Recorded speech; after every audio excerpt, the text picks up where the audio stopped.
If you're over 60, I hope you'll take a few minutes to listen, because what I'm about to share could change the way you move and maybe even protect your heart. Every step you take, every stretch, every gentle motion, it matters now more than ever, not just for your muscles, but for your heart. My name is Dr. Robert Hayes.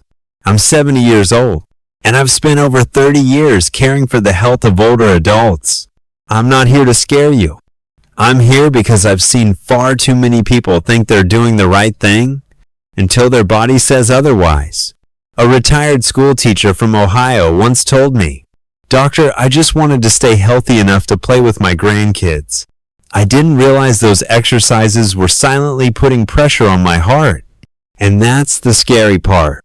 The heart doesn't always scream when something's wrong. Sometimes it just whispers. And if we don't listen, we might miss the first warning sign. Today, I'm not here to give a lecture. I just want to sit down and talk heart to heart, because I truly wish more people had known this earlier. Some exercises that seem common and good for your health might actually be silently overworking the aging heart. They're not bad. They're just no longer the right fit for the heart you have today. After 60, your heart deserves care. Not to be pushed to its limits. It's worked tirelessly for you all these years. It deserves to be protected. In this video, I'll share 8 types of exercises that can do more harm than good. And I'll show you gentler, safer alternatives that keep you strong without hurting your heart. Because exercise is still the best medicine when used the right way. But before we begin, let me ask you this. Have you ever felt dizzy after a workout and thought it was just part of getting older? Or felt your heart pounding long after a session and assumed sweating it out meant it was working? You're not alone. But maybe that was your body's quiet way of asking for help. So please, stay with me through the end of this video. This might be the most important health conversation we've ever had. Let's talk heart to heart about how to care for the heart that's carried you through life. Exercise number 1. Avoid crunches or heavy weightlifting. They can sharply increase chest pressure and blood pressure. I still remember a patient named Gerald. He was 70 years old, slim frame, but his eyes shone with determination. His son worked out at the gym every day. Watching his son's strength and energy, Gerald smiled at me during our first appointment and said, "Doc, I want to get my old shape back too." I understood that desire. I've seen it in hundreds of patients. But the first thing I always remind them, don't start with heavy exercises like crunches or lifting weights. I know the internet is full of videos promising to build muscle and burn fat for older adults. But here's an important truth. When you do crunches or lift heavy weights, your chest pressure and blood pressure can spike dangerously. And for people over 60, especially those with a history of high blood pressure or heart conditions, that can be extremely risky. Some patients have come to me dizzy, lightheaded, even experiencing drops in blood pressure, all from doing exercises that simply weren't suited for them. I want you to picture this. You're forcing yourself to do sit-ups every morning, thinking you're building discipline, but deep down, your heart is straining, pushed too far. Is that really a healthy way to care for yourself? Instead, I usually advise my patients to begin with gentle movements that match their heart rate and current endurance. The body after 60 is like a fall garden. It needs patience, subtlety, and the right kind of care to keep blooming. Exercise number 2. Avoid working out in extreme weather, too hot or too cold. I want to share a simple, true story with you. It was a winter morning in Michigan. The outside temperature had dropped close to freezing. One of my older patients, Mrs. Linda, decided to keep up her usual morning walk. She told me, "I don't want to skip any workouts, even if it's cold or rainy." You've got to stay disciplined to stay healthy, right, doctor? I understand that mindset. Staying consistent is a good thing. But if we don't truly understand our bodies after 60, that same discipline can become a dangerous pressure. That morning, After just 10 minutes in the cold, Mrs. Linda felt lightheaded. Her heartbeat became unusually fast. Thankfully, she got back inside, sat down, and called me. When I checked her, I found her blood pressure had dropped sharply. Her heartbeat was irregular, all because her body was struggling to cope with the cold. You see, in cold weather, our heart has to work harder just to keep us warm. Blood vessels tighten, blood pressure can spike or crash without warning. And when it's too hot, like in the southern states during summer, the heart must shift gears to cool the body down. It sends more blood to the skin, makes us sweat. This raises heart rate and can quickly lead to dehydration, fatigue, or dizziness. For younger people, the body can usually handle this. But after 60, our cardiovascular system isn't as adaptable. It needs more care.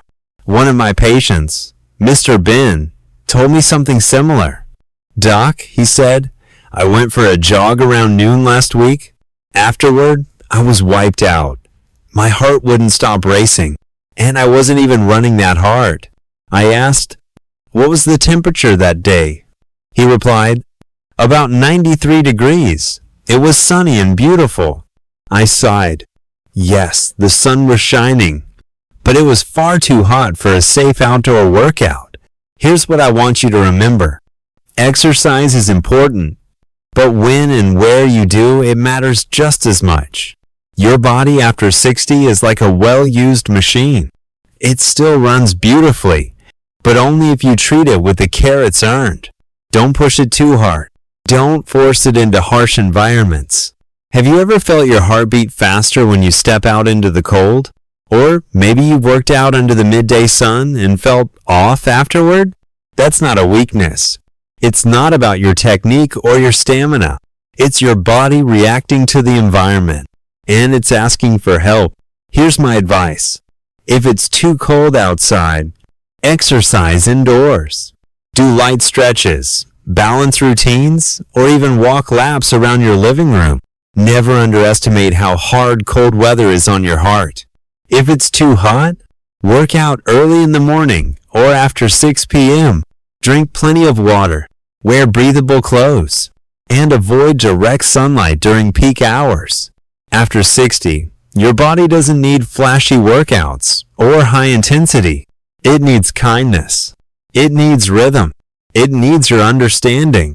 When you learn to listen to your body and pick the right time and place to move, you're not just protecting your heart. You're creating a balanced, peaceful rhythm between your body and your mind. I've seen too many people give up on exercise just because of dizziness or a quick chest pain. And often, it all started from exercising at the wrong time. Don't let that happen to you. Exercise number 3. Don't sit too long. Stand up, stretch, or move every 30 minutes. I remember one of my longtime patients, Mr. Charles. He was 74 years old, retired after over 40 years as an accountant. He once told me, "Doc, I'm used to sitting. I used to do 8-10 hours of bookkeeping a day. Now I just sit at home reading, watching television, playing Sudoku. Never thought it was a problem." And honestly, that's something I hear all the time from older adults, especially those who spent years in desk jobs. Sitting feels like rest, but as we age, long periods of sitting can quietly chip away at our health. I explained to him, just imagine, when you sit still for 2 or 3 hours, the blood in your legs slows down. Your muscles stop helping pump blood back to your heart. Your circulation weakens, and your risk of blood clots increases, especially if you have high blood pressure or cholesterol. Then I asked, "Do your legs ever feel numb? Do your knees feel stiff when you get up after a while?" He nodded immediately. "Yeah, lately I've noticed my knees feel locked after watching television." That stiffness is your body's way of saying, "I need to move." If you're listening to me right now, there's a good chance you're sitting. So I'll invite you right now to stand up, roll your shoulders, stretch your arms, bend your knees just a little. It only takes a few seconds, but it helps your blood flow, brings oxygen to your brain, and makes your heart's job easier. Another patient of mine, Gloria, 80 years old, sharp as a tack, used to get dizzy spells. We ran all the tests, nothing serious came up, so I asked about her daily routine. She laughed and said, "I love knitting. I can sit and knit for 3 hours straight." I smiled and said, "That's fine, just set a little timer. Every 30 minutes, get up and walk a couple laps around the room." A few weeks later, she called me and said, "Doctor, I feel different now. The dizziness is gone. I even feel more alert." Sometimes, all it takes is a small change to make a big difference. I know after 60, it's easy to believe that rest is best. But rest doesn't mean staying still. True rest is about recovery, and gentle movement keeps your blood flowing. That blood flow is life. A study from the National Heart Institute showed that seniors over 65 who stood up or walked lightly every 30 minutes reduced their risk of heart disease and deep vein clots by up to 30%. So what can you do? If you're watching television, stand up during the commercials. If you're reading, close the book every half hour. Take a few steps, stretch your spine, and keep reading. If you're on the phone, take the call while walking slowly around the room. Our bodies weren't made to stay still. They need a gentle nudge, even just a shoulder roll or a step in place. When you move every 30 minutes, you're not just keeping your legs strong. You're protecting your heart, your memory, and your clarity of mind. And I believe you can do this. All it takes is a reminder, a small timer, a sticky note on the fridge that says, "Every 30 minutes, stand up." That's it. Simple as that. And if you're wondering, what should I do when I stand up? Are there moves that help my blood flow best? In the next part of this video, I'll show you a simple 2-minute stretch routine. It's gentle, it's easy, and it wakes up your whole body. Let's continue together. Exercise 4.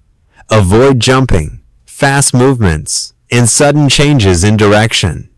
Dear friend, when you cross into your 60-second, your body no longer reacts as quickly as it once did.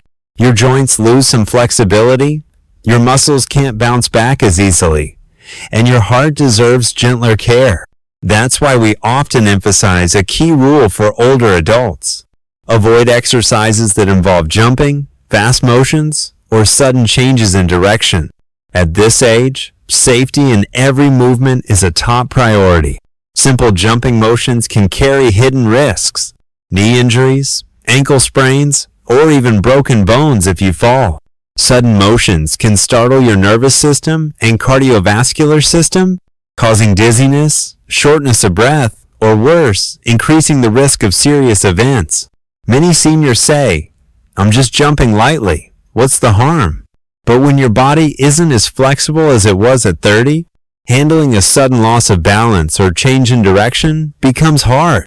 A slip or awkward landing can have consequences that last for months, affecting your quality of life and emotional well-being. Remember, proper movement means moving in a way that suits your current body, not the body you had long ago.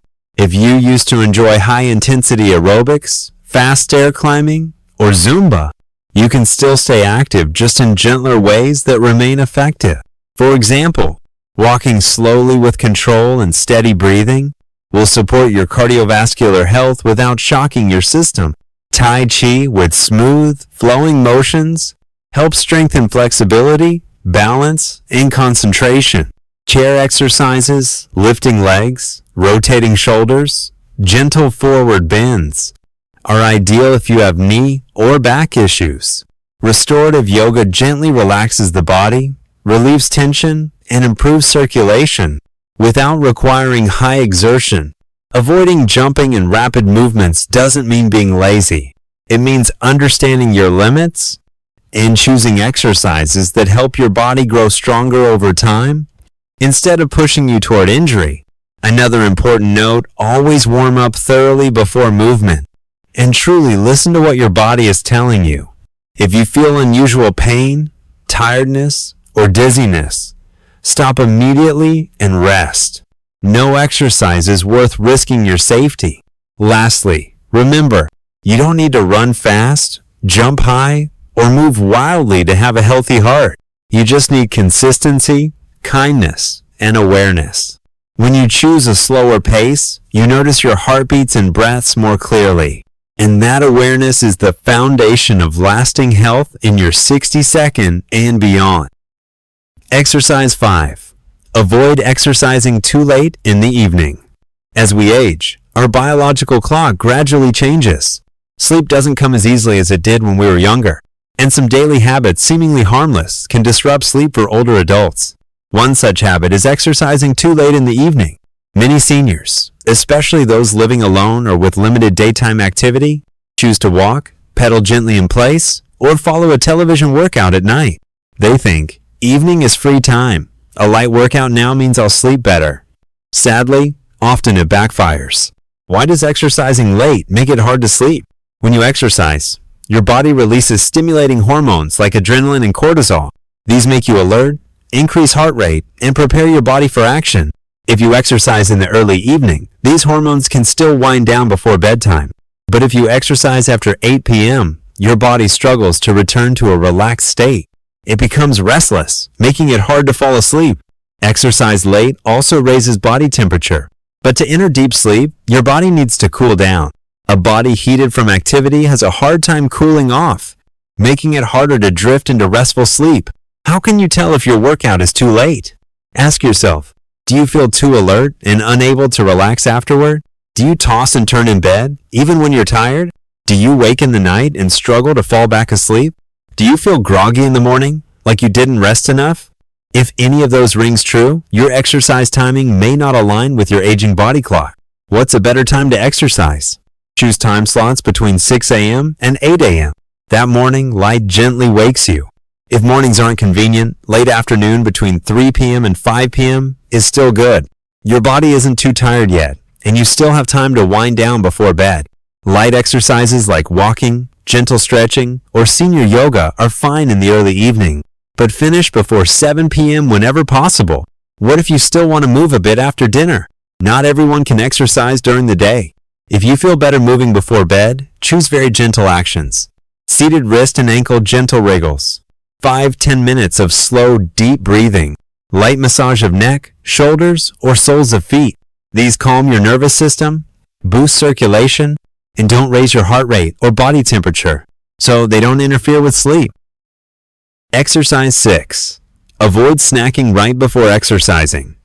You know, there's one thing many people tend to forget, especially as we get older. It's the idea that having a small snack before exercising might seem harmless. But in reality, it can cause quite a bit of trouble, especially for your heart and digestive system. I've heard this story many times from older patients. They'll say, "Doc, I just had a small piece of toast," or "I drank a little milk before my walk." But then, just 10 minutes into their morning routine, they feel pressure in their chest, fatigue, shortness of breath. Some even have to stop and sit down halfway through. It's not unusual, because even when we eat just a small amount, our body sends blood and energy straight to digestion. That means your heart, which isn't as strong as it was at 30 or 40, now has to work overtime. It's trying to support digestion and fuel your moving muscles at the same time. What happens next? Your heart rate rises. Your blood pressure can swing. And that tired feeling? It comes on faster than usual. I once read a small study from the Mayo Clinic. It found that exercising right after eating can actually reduce blood flow to the muscles. That makes your workout not just less effective, but also increases the chance of dizziness and shortness of breath, especially in older adults. I remember one morning when I saw my friend Mark. He's in my senior yoga class. That day, he came in late and said, "Sorry, I just had a muffin and a coffee before heading here." But only a few minutes into some gentle stretches, Mark had to sit down, holding his chest, breathing heavily. He said, "My stomach feels full. My chest feels heavy. Like my heart couldn't keep up with digesting and moving at the same time." It was a lesson for him, for me, and for everyone else in that room. That's why I always tell people over 60, give your body a little break between eating and exercising. Ideally, wait at least an hour to an hour and a half after a snack before working out. And if you really feel hungry before you move, try just a glass of water. Or, if you must, a very small piece of fruit. But even that should be at least 30 to 45 minutes before your session. Don't make your heart run 2 races at once. Exercise is meant to make you feel better, not drained or worn out. And most of the benefits from a workout don't come from how hard you push. They come from how well you listen to your body. At our age, staying healthy isn't about pushing through anymore. It's about living in harmony and treating our bodies with care and attention. So next time you're heading out for a walk or getting ready for an afternoon yoga class, don't rush to grab a quick snack just because you're afraid of feeling tired. Let your stomach stay light. Let your heart work at a gentle pace. And you'll feel the difference. Every step, every breath will feel lighter and easier. So today's exercise isn't a movement. It's a habit that needs adjusting. And sometimes the smallest shifts can become the biggest keys to feeling healthier every day. Exercise 7. Limit HIIT and high-intensity workouts if you're over 60. When we're young, we can sprint, hike, cycle long distances, or do intense workouts without giving it a second thought. But one day, you start to notice something has changed. You don't recover as quickly as before. Every high-intensity workout makes your heart beat faster and for longer. And that deep fatigue, it lingers all day afterward. That's your body's quiet way of saying, I've changed. Please be a little gentler with me. High-intensity interval training, or HIIT, mixes short bursts of intense movement with brief rest periods. It's a hugely popular fitness trend. People say it burns fat, builds endurance, and saves time. But you know what? That's mostly true if your body is still young. For an aging heart, HIIT can tell a very different story. I once met Mr. Richard, age 67. He was a retired aerospace technician. His son had encouraged him to try HIIT, and for 6 months, he gave it his all. At first, he felt stronger, even lost a few pounds. But then, he started feeling heart palpitations at night. One day, during a workout, he got dizzy and collapsed. At the hospital, tests showed he had ventricular hypertrophy, a type of heart damage caused by long-term overexertion. What's important to know is, this kind of damage doesn't happen all at once. It builds up slowly, silently, and because older adults often tolerate discomfort better than younger people, we tend to ignore the early warning signs. A study from Mayo Clinic found adults over 60 who push themselves with high-intensity workouts are at risk of cardiac fibrosis. That's when heart tissue stiffens and becomes less flexible. HIIT sessions can raise internal heart pressure, and that can damage blood vessels that are already stiff from aging. Even if you don't have a heart condition, your heart is still a muscle that's aging, and pushing it to 90 or 95% of its max capacity can make it age faster than it should. So does this mean we should stop exercising? Of course not. Exercise is still one of the best medicines out there, but the key is finding the right dose and the right type. Gentler activities like brisk walking, light cycling, yoga, or water aerobics. These are all excellent choices for people in their 62nd and beyond. They keep your heart strong, your circulation flowing, and your bones resilient, all without putting too much pressure on your cardiovascular system. Now, don't get me wrong, HIIT isn't bad. It's just not the right fit for this stage of life. At 60 and up, you don't need ripped abs or marathon lungs. What you need is a healthy heart so you can live longer, laugh with your grandkids, enjoy time with friends, and feel peace in your own body. Listen to your body. If a workout leaves you exhausted all day, if your heart pounds too hard, if you feel dizzy or short of breath for too long afterward, that's not training anymore. That's overload. Yes, you can work out every day, but do it gently.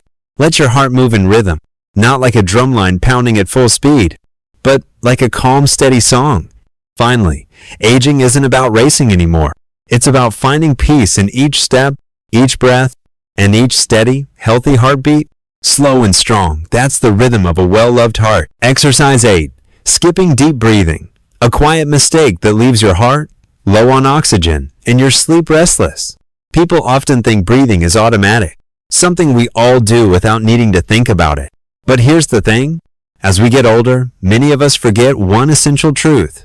Breathing the right way is what truly supports our body, especially our heart and our sleep. I've met many older patients who feel constantly tired, take shallow breaths, or wake up in the middle of the night with a racing heart and no clear reason. Their heart tests often come back normal, but there's one thing they all had in common. they had stopped practicing deep breathing. You might not realize it, but deep, slow, steady breathing is one of the simplest ways to give your heart and brain more oxygen. When we breathe shallowly, which means we only use the upper part of the lungs, the oxygen intake is very limited. And for the aging heart, that limited oxygen is just not enough. A tired heart needs fuel, and that fuel is oxygen. So when we skip deep breathing, it's like asking the heart to run a marathon without enough air in the tank. Eventually, fatigue sets in, stress builds up, and when it's time to rest, sleep becomes lighter, shorter, and more disturbed. I remember one patient, Mary, age 72. She told me she often woke up around 2 or 3 a.m., heart pounding, feeling anxious, but unsure why. Over time, we discovered that she had a habit of holding her breath during stress, something she hadn't even noticed. We added a simple routine, 5 minutes of deep breathing in the morning and 5 minutes before bed. After just 2 weeks, she told me everything had changed. She slept deeper. She woke up lighter. Her late-night anxiety had nearly disappeared. It's amazing how such a small change can bring such a big difference. Try it for yourself. Breathe in slowly through your nose. Let your belly rise. Hold for a few seconds. Then exhale gently through your mouth. Just a few minutes a day can give your heart a natural boost, not from medication, but from fresh oxygen. Even more beautiful than that, deep breathing doesn't just help your body, it calms your mind. Each deep breath is a way to return to the present moment, to let go of tension, to make space for restful sleep, like an old friend gently returning. So, if you're looking for a simple habit that needs no equipment, takes very little time, but supports both your heart and your sleep, don't skip deep breathing. Give yourself a few quiet minutes a day, not to achieve something big, but just to take one full, slow, intentional breath. A breath that says, I'm still here, I'm still alive, and I deserve to care for myself in small but meaningful ways. Dear friend, your heart, the organ that has been beating nonstop for decades to keep every cell in your body alive, deserves to be heard, cared for, and treated with kindness. What I've shared with you today isn't meant to make you afraid of moving your body.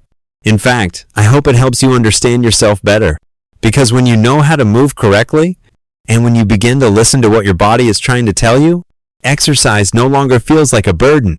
Instead, it becomes something you enjoy. Gentle, balanced movement that feels good, because you now understand. This is how I say thank you to my heart. The stories and advice I've shared today don't come from a textbook. They come from real-life experience, from older patients I've had the privilege of working with over the years.